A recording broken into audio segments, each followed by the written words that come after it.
Hey everybody, stand-up comedian Michael Blanck here. Tonight I'm going to the open mic at Hammers Dueling Piano Bar.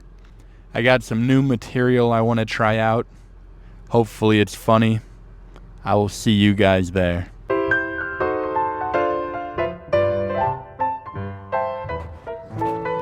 Yo, we at the open mic. We're with the host of the open mic himself, Jolley. What's up, Blankiverse? I don't know if that's a thing. Is that a thing? Blankiverse? I like it. Yeah, the Blankiverse. Yeah, Hammers open mic. How did it come to be that you are the host of this open mic? So originally, this guy, Curtis Parks, shout out Curtis Parks, great comic. He's down in Florida now, but he started the mic here at Hammers. And then me and my co-host, MK, were coming here, and he had to head out back to Florida, and me and MK just kind of took over for him as he was bouncing back and forth between both cities, and then eventually he was just back in Florida permanently, and it just stuck with me and MK. We've been doing it about a year and a few months since. Yeah, dude, running an open mic. It's like kind of like you have a baby, but you adopted it. Is it tough? It's like a late open mic every Tuesday. I know you live kind of far away. You got a family. Is it tough running an open mic every week? It's not tough. It definitely takes up time, but I think what helps a lot is that there's two of us that co-host it. Like if it was just me, I feel like I would be less enthusiastic about running this particular mic, but like because it's me and MK and it's kind of like our thing together, it's more fun than it is tough. Dude, yeah, that's good advice for anyone running an open mic. Get a second person. That way you can skip every other week, or you can just like miss it if you have to every once in a while. So, yeah. What other advice do you have, the open mic guru over here? I guess like especially if you're a comic starting out. Yo, sorry, the iPhone filled up with storage in the middle of the interview. What were you saying, Jolley? I guess my advice for like especially newer comics, like after you're like a year in and you want to start trying to get better, get more stage time, like hosting is the way to go. Whether it's a mic or especially if you can host a show, like you're gonna get better faster. You're gonna make more connections. Like it's a huge leg up once you really get your feet wet. Don't do it like if you're only a month or two in because you're probably not ready yet. But once you get like a year in and you are like, I need to get more stage time. I need to host something, host a mic, especially a show. People love getting like real show time where they could do longer sets, but because then the host is in a ways like the toughest spot because you're going up to a cold room and you got to figure out how to get them on the room on your side, and so you learn a lot doing that. I'd say hosting is definitely something to check out. That's true. I agree with everything you said. And especially, yeah, don't start an open mic if you're only 1 month into comedy. Everyone will think you're weird. But like about a year in is probably a good time to start it. Jolley, last question, dude. Are you a clean comedian? No, I would say I'm more like PG-13ish. Like I do clean sometimes just because there's opportunity for it. And I've been trying to trying to write clean first. This way it is clean, and then when I'm in a room where I'm just comfy, I can be a little dirtier or whatever. But and then I have bits that are inherently dirty, but definitely not just a clean comic. But I have been trying to push more for some more clean material just so I have that opportunity for those types of shows. Yo, you got an Instagram where people can find some of this PG-13 rated R clean comedy, whichever one? Yeah, my socials are all TikTok, Instagram, YouTube are all Jolley Comedy, Jolley Comedy. It's Michael Blanck.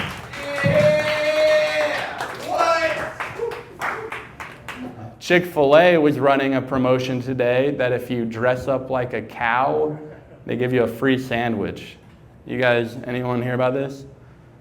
Yeah? Dude, I went there today. I didn't even dress up like a cow, but then they gave me a free sandwich. They were like, oh, you look like a fat cow.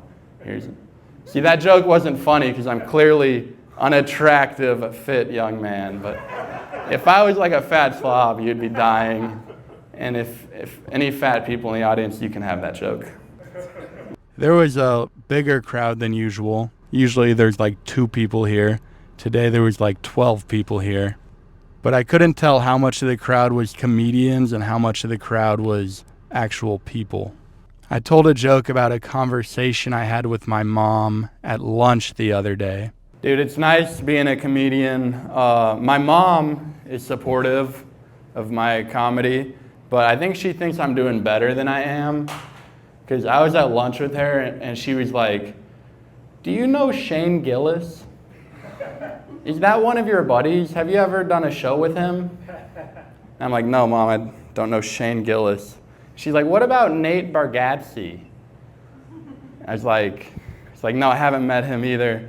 And that's a true story. It was crazy. That'd be like if I was playing basketball and she was like, "Do you know LeBron James? Is he one of your teammates? What about Wembanyama? I've heard a lot about that guy, dude." And then I told a joke about pussy. That joke was actually pretty long. Dude, a lot of guys complain that it's hard to get pussy. They're like, "Oh, it's so hard to get pussy." It's not that bad, guys. Have you ever seen what an animal has to do to get pussy? You ever seen 2 rams headbutt each other at full speed? They're doing that for pussy. They're fighting to the death. If I had to fight to the death for pussy, I would probably just stay a virgin. I'd say, "I'm just going to eat grass. I'll be an uncle." I think the animal that has it the worst to get pussy would be the salmon. You know what a salmon has to do to get a little pussy? A salmon has to swim back to the place that it was born. What a ridiculous task. And it's like 2,000 miles up a river. Because it was in a river its whole life. And there's a bunch of bears trying to eat it, it's swimming up waterfalls. And then when it finally gets there, it doesn't even actually get like pussy. Like fish, they don't do penis and vagina like we do. The way a fish reproduces is it goes up to the woman and he starts like jacking off, and then the female fish like releases her eggs and the male fish jacks off at the same time. So like it's still kind of hot. They're still like masturbating together, but no penetration. So that would be brutal. Just be thankful, boys. All we have to do is like take him to the Cheesecake Factory. Then I started trying to tell a joke about science, and it was really bad. I think that science has really taken the wonder out of life. You know, like before science, people thought the wind was the breath of God. They're like, "Oh, God is breathing on me right now. That's where wind comes from." And then science was like, "No, that's just differences in atmospheric pressure. That's what causes wind." Like, oh, okay, well, what about rainbows? Like rainbows, you used to see those and be like, "Oh my God, look, it's all the colors. There must be gold at the bottom."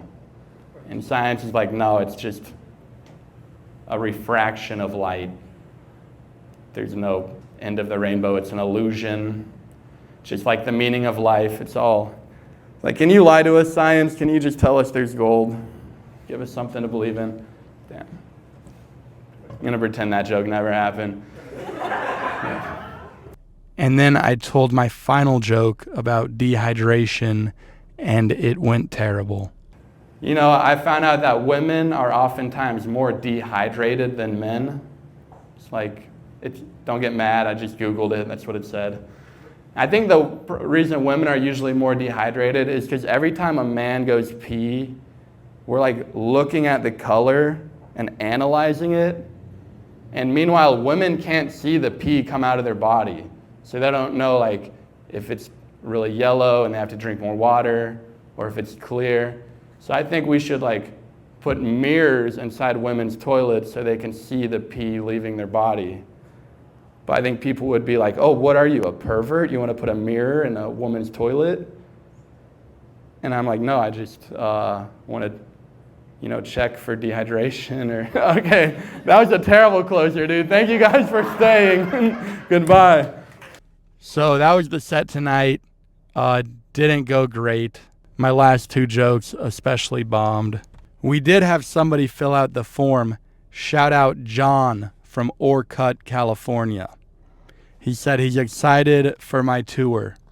That's right, guys. I'm going to go on an international tour. But first, I need you guys to tell me what city you live in. So go to the link in the description, fill out the form, tell me what city you live in so that I can plan my tour. Be like John. Fill out the form. People say, oh, Michael, you always talk about your tour. When are you going to go? When enough of you fill out the form. We have like 200 people. That's pretty good, but we need like 1,000 people. Anyways, thank you guys for coming along. I'll see you next time. Peace.